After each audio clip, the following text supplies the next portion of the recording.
Hey guys, welcome back to Steeler Nation Australia. Guys, there's a reason why I won't be showing my face in this video and the next video and the one after that. I will be doing a podcast kind of platform talking about where the Steelers are in, I guess, where are we right now in this bye? The Pittsburgh Steelers are 2-6. I'm going to talk about the offense, the defense, the teams, overall projection of what is happening with our Steelers, the draft picks, pretty much everything. Like, what is the actual state right now? To use my good mate, Daniel J's channel, State of the Steelers. What is the state of the Steelers? Where are they going? What can happen? What's happened? What is happening with our Pittsburgh Steelers? A good reflection on our Pittsburgh Steelers. So, and the reason why, guys, I'm not showing my face, it's a lot easier to gather my thoughts and put this all together in one big podcast and then cut them up into 3 videos. So I'll keep them short and quick for about 10 minutes, 12 minutes per subject. I've already rambled on too long, but I am going away up to Queensland over the next few days to play in a pickleball competition. I can't wait. I'm so excited. So I have no time to do any work on the channel and get my thoughts out there. And what better time for a bye week than to go away and play sport, and you guys still get a bit of content, short and sweet, talking about our Steelers. And yeah, dead set, guys. Like, we're in a real hard position right now. Of course, Mike Tomlin came out and said, um, they're not playing. They're not firing the Coach Canada. They're sticking with what they got. There was a hard no, but yeah, guys, let's talk about it. So let's start with the offense. Let's make this one about the offense. So, offensively speaking, we're 2-6. It does fall to me a big majority of the play execution, scheme, playbook. You guys already know it's the Great White North. I believe he is the reason why the success isn't coming. To put it in a big nutshell, 95% of the reason why, or 90%, or a big majority why this team is not working offensively right now is because of Matt Canada. We all know it. You know it. I know it. My dog downstairs knows it. Tomlin knows it, but he won't bring it up. He won't get rid of it. And we're at the point now, guys, being the bye week, with 9 games to go. Hopefully TJ Watt can come back and help us out and get a shorter field, get some turnovers. But the bye week now, you're 9 games to go. There's no real point, I guess, firing him now. You've got to go with what you got. As bad as it is, the Pittsburgh Steelers in team rankings are like, 32nd and pretty much in everything. If I look at some stats now, and this is telling, guys. Like, the Pittsburgh Steelers rush per game, they're 25th in the league, 94 yards per carry, per game. Scoring offense, of course, and I love this site too. I use a site called teamrankings.com. Pittsburgh Steelers are 15 points per game, which is 5 points less than last year at 20 points per game. This falls on the offensive coordinator, 110%, not getting the team ready, the bad penalties, stuff like that. If I go to touchdowns per game, some of the key stats as well. Pittsburgh is 31st in the league at 1.4, with their friend being Denver at 1.4 as well. Now, last year's average was 2.1. It's a colossal failure. It's one big, massive failure, right? If I go to total offense and I go to yards per play, I believe we're also 32nd in that standpoint. Yes, we are. We're 32nd. Yards per play, we're 4.7. It's a failure. It's one big failure. Yards per play, the leader is Buffalo at 6.6. So you can see the big difference between Buffalo, Kansas City, Miami, Detroit. All outstanding offenses. And we sit right at the bottom at 4.7. So every single time you run a play, you're bound to get 4.7 yards. And that's the way the Matt Canada offense works. He's gone on record saying a few times, he's happy to get 2nd and 6, happy to get 2nd and 8, happy to get to 3rd and 2 and try and convert it. It just doesn't work. It really just doesn't work. If I go to Here's another one. First downs per game for the offense. I believe we're really, really low as well. We're 24th in the league. We're 18.4. We're only beating the likes of Dallas, New England, Jets, Chicago, Denver. But sometimes these players, these offensive schemes like Dallas, they don't need to get first downs because they're scoring long touchdown drives. The Pittsburgh Steelers can't score long touchdown drives. My good mate, State of the Steelers, said that they haven't scored a touchdown outside of the red zone. And that's bad.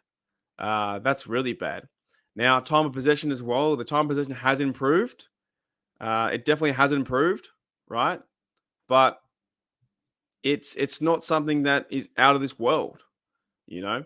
So if I go to average time of possession, excluding overtime, the Pittsburgh Steelers are 22 in the league, and they're 29 minutes and 33 seconds. So it's gotten better. It's gotten better. I believe Kenny Pickett has gotten a lot better too. In this offense, I think with him, it gives you the best chance to win, even though it's still the same old Steelers at the moment. And also, guys, this is something that I think we haven't really gone through, or I haven't gone through for a very long time. Always had winning seasons, always had Big Ben sitting at the bottom of the North. You have Kenny Pickett, who has his completion rate is 67%, 7 points higher than Trubisky. Yards, 962. Per attempt, 5.8, which is really bad, by the way. Even Trubisky was 6.2. His longest throw is 30. Touchdowns, 2. Interceptions, 8. I'm not saying he's a bust, but there's a lot of pressure on Kenny right now, and I believe he can turn it around. 12 sacks. It's hard. Like, I'm not even sure why in this offense, why they went out and got Trubisky, paid him that money, that 2-year contract, when you're going to start Kenny anyway. You're probably better off not bringing in Trubisky and having Mason Rudolph as backup. No one gave Mason Rudolph a chance. That to me was crazy. The whole offseason in the preseason stuff, they just gave Trubisky the shot straight away. They gave Trubisky the job number one. It all failed. It didn't go in his favor. He was too complacent, too boring with the football. He did come in and help us win that Bucs game, but other than that, nothing really happened.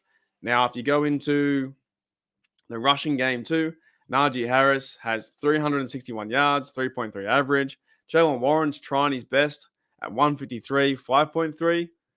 Could we see a change there? Possibly might see a change. Kenny Pickett's got a few yards running, but overall, the team stinks, man. They can't run the football. 759 yards running the football, average 4 yards average. Steven Sims had a few goes in there. Chase Claypool, of course, had a few goes running the football. There's no true leader running the football, and that's because their offensive line is awful. You've seen some really bad play with what's his name? The guy, the left tackle. What's his name? I can't think of his name. Hang on. Not Chooks, the other bloke. Who's the guy on the other side? Dan Moore Jr. Seen some bad play from him. You haven't seen enough fight, enough moxie from the guard position and Kevin Dotson, those guys.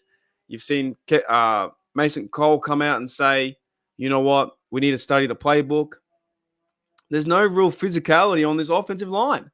And that comes down to coaching, comes down to the execution of the players, comes down to Pat Meyer, the offensive line guy. There's nothing happening right now, guys. Like it is when you turn the football game on and you watch on a Sunday afternoon, you get your beverages ready, and you're like, this is awful. It is awful, awful, awful offense. If I had to give a grade for offensive speaking, I would give them probably a D- or maybe an F. Probably an F. Close to an F, right? Let me know in the comments below what you would grade them. Would you grade them an F? Would you give them anything? I can't see how this offense has done anything really productive. They really haven't. They really haven't. Now, I will be speaking about the defense tomorrow. As I said, it's only going to be a short video, short podcast, and I'll speak about the defense tomorrow. I'll do offense, defense, and how can the Steelers turn it around. I'll give you my opinion in 2 days' time how they can turn it around. But overall, focusing on the offense, oh my goodness, it is bad.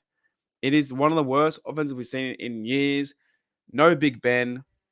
Najee Harris can't find the right hole. He's dancing out there.